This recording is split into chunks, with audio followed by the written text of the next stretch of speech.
सुनो भाइयों, जो हुआ तुम सब ने अपनी आंखों से देख लिया। इन कत्लों में अब अनिल दुजाना के अलावा किसी दूसरे का नाम रपट में गलती से मत लिख देना। जब मुकदमा लिखो तो उसमें लिखना कि इन दोनों को दुजाना गांव के अनिल ने मारा है। आज से 15 साल पहले छपरौल पुलिस चौकी में मौजूद पुलिस वालों को धमकी ये देकर फरार हो गया। ये वो घटना थी जिसने पश्चिमी यूपी में अनिल दुजाना को अगर जयराम की दुनिया में शोहरत दिला दी, तो अनिल का गांव दुजाना उसी की हरकतों के चलते बदनाम हो गया। लेकिन कहते हैं कि बदमाश का अंत गोली से ही होती है, वो गोली पुलिस की हो या फिर विरोधी गैंग की। अनिल दुजाना का अंत भी वैसे ही हुआ। जिस पश्चिमी यूपी में उसने दिन दहाड़े पुलिस चौकी के सामने दो भाइयों का मर्डर कर अपराध की शुरुआत की, उसी एरिया में 15 साल बाद यूपी एसटीएफ ने गुरुवार को उसे दिन दहाड़े मेरठ में ढेर कर दिया। ठीक उसी दिन जब यूपी एसटीएफ अपनी स्थापना की 25वीं वर्षगांठ की खुशियां मना रहा था, ये वही अनिल दुजाना था जिसे पुलिस भी बुलेट प्रूफ जैकेट पहनाकर अदालत में पेश किया करती थी।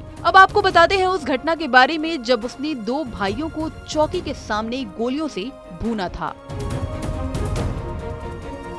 अनिल दुजाना ने करीब 15 साल पहले जिन 2 भाइयों की हत्या की थी, उन लड़कों के साथ एक बारात में अनिल दुजाना की तू मैं हो गई थी। उस मनमुटाव की बात को पेट में रखकर अनिल चुपचाप घर लौट आया, लेकिन उनको सबक सिखाने की जिद उसी रात ठान ली थी। उसके बाद से ही वो उन लड़कों को सबक सिखाने की तैयारियों में जुट गया था। एक दिन जैसे ही मौका मिला, उन दोनों लड़कों को हथियार बंद अनिल दुजाना ने छपरौला पुलिस चौकी के सामने घेर कर गोलियों से भून डाला। वो दोनों लड़के दुरियाई गांव के रहने वाले थे। दिन दहाड़े पुलिस चौकी के सामने जिस दुस्साहसिक तरीके से उन दोनों लड़कों के कत्ल की वारदात को अनिल दुजाना ने अंजाम दिया था, उससे खौफजदा उन लड़कों के गांव वालों तक की हिम्मत मौके पर पहुंचने से जवाब दे गई थी। कहते हैं कि अनिल दुजाना ने दिन दहाड़े पुलिस चौकी के सामने डबल मर्डर को अंजाम देने के बाद वहां मौजूद पुलिस वालों को भी धमका दिया था। पुलिस चौकी में मौजूद पुलिस वालों को धमकी देने के बाद लाशों को मौके पर ही छोड़कर यहीं अनिल दुजाना भाग गया था। इस घटना के बाद अनिल दुजाना ने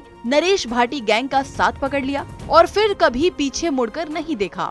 यूपी पुलिस के रिकॉर्ड के मुताबिक अनिल नागर उर्फ अनिल दुजाना पर 18 मर्डर समेत कुल 64 मुकदमे थे। अनिल 1970 के दशक के कुख्यात सुंदर डाकू के गांव दुजाना का रहने वाला था।